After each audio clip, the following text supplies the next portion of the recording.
Aka uyga gap yo'q. Juda ham chiroyli qilib qurilyapti ekan. To'g'risi havas qildim. Amal etsin. Iloyim. Mingdan ortiq insonlarga, podpischiklaringizga tekinga tashlab berdingiz. Yana O'zbekiston bo'ylab loyiha proyekti bo'yicha qurilayotgan uylaringiz ham juda ko'p ekan. Bu natijalarga erishish uchun, yana o'sha eng yuqori darajaga chiqish uchun yoshlarga nima tavsiyalar bera olasiz? Hali o'zimiz yuqoriga chiqdik deb o'ylamayman. O'zimga unaqa baho bermayman. Bizdan katta ustozlarimiz bor. Bu natijaga erishish hali ancha bor deb o'ylayman o'zimga. Endi yoshlarga, bu sohadagi yoshlarga maslahat berardim. Nafaqat arxitektura sohasi, balkim hammani, misol 7 kishi borki, hamma har xil markabda shug'ullanadi desangiz, ana shu markabida, ana shu kasbida zo'r mijozlarga erishib, muvaffaqiyatga erishishdi. Kichkina bo'lsa ham endi ozgina sirni aytib o'tib ketaman o'zimizdan xulosa qilib. Birinchi o'rinda mehnat. Alloh taolo ham mehnat qilganga beradi. Ikkinchi o'rinda intizom.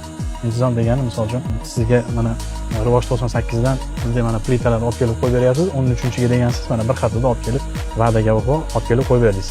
Mana shu ham intizomga kiradi. Bizda ham iloji boricha mijozlarimizga aytilgan sanaga proyektlarni topshirishga harakat qilamiz. Shogirdlarimga ko'p aytaman, o'zing sohangda zo'r bo'lmoqchimisan, o'zingda sohangda rivojlanib ketayotgan odamga hasad emas, havas qil. Alloh taolo havas qilgan odamga beradi. Ko'ngilni keng qilish kerak, havas qilish kerak. Alloh taolo havas qilgan odamdan ham ko'proq martabaga oshib qo'yadi ekan. Shunaqa maslahat berardi yoshlarga. Shu uyga havas qilganlar bo'lsa, bitta like bosib, kommentariy yozib ketish esdan chiqmasin va siz ham shu uy proyektiga qiziqayotgan bo'lsangiz, plyus belgisini qoldirasiz, sizga ham shaxsiyingizga tashlab beriladi, xudo xolasa. Xudo xolasa, joriga obunachilarimiz soni 100 mingtaga oz qoldik. Ya'ni bir hafta 10 kunda 100 mingtaga chiqsak kerak.